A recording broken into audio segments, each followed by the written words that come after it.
Friesland staat nog niet direct bekend als een sterk, modern economisch gebied, maar dat had wel oorswest. De Friese landbouw wie eeuwenlang vooruitstrevend en ondernemend. Al in de 16e eeuw wien de boeren hier toeker als in de meeste orengebieden van Europa. In een soort gebied noemen hinnen broekten de boeren dat wat ze verbouwden vooral voor haarzelfs. Maar in Friesland was wel aardig grootschalig en commercieel boerken. Dat we dat weten, dat hebben we te danken aan Rink Hemmema. Hij wie een grote boer in Hitsem. Hemmema houdt een kostboek bij van wat hij verbouwde, wat zijn kosten en wat zijn opbrengsten waren.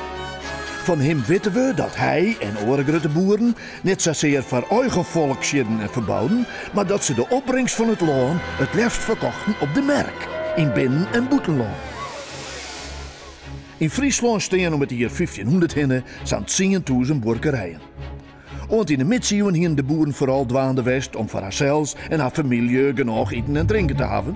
Maar nu begint stadig de bevolking te groeien. Er komen meer en meer dorpen en de steden beginnen flink uit te zetten. Er kan dus meer handel worden tussen de boeren en de burgers. Boeren beginnen heel iets meer te produceren. Er komen meer kei en de opbrengst per hectare bouwgroen gaat omheeg. Er wordt zelfs zoveel verbouwd dat er exporteerd wordt kan naar het buitenland toe. Er is een soort handel, met name op het Eastzeegebied.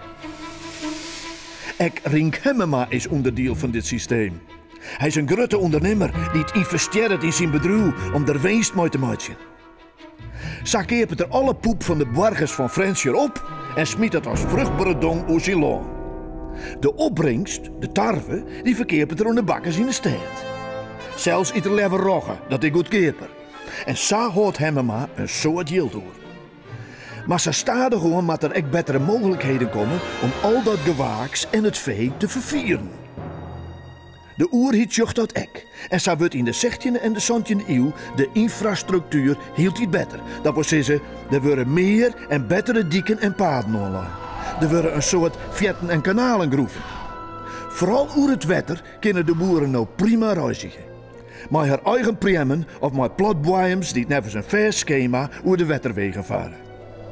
Een soort boeren worden rieker en rieker en beginnen haar direct nevens te gedragen. Ze tonen haar rijkdom door dure sieraden, meubels en kleren aan te schaffen. Rink Hemmema doet dat ook. Boven dat liet hij een Friese kroniek oerskruwen, zodat er jongens na het werk wat te lezen had. Er binnen in die tijd net volle mensen die het soms betalen kunnen. Tussen 1500 en 1800 bloeit het tal boerenbedrijven in Friesland gelijk. Intussen groeit het tal inwoners en die beginnen heel iets luxe te leven. In diezelfde tijd wordt de opbrengst per boerkerij volle groter. Zo binnen het de boeren die het mogelijk maken dat ik de burgers in de steden het heel iets beter krijg. In de 17e eeuw begint in Nederland, vooral in Holland, de Gouden Eeuw. De Verenigde Oost-Indische Compagnie, de VOC, vaart met grote zeilschepen de hele wereld door en druwt handel met alle landen. Nederland wordt al onrijker. De kerst zeggen dat Rink Hemmema en al die andere ondernemende boeren aan het begin staan van deze vooruitgang.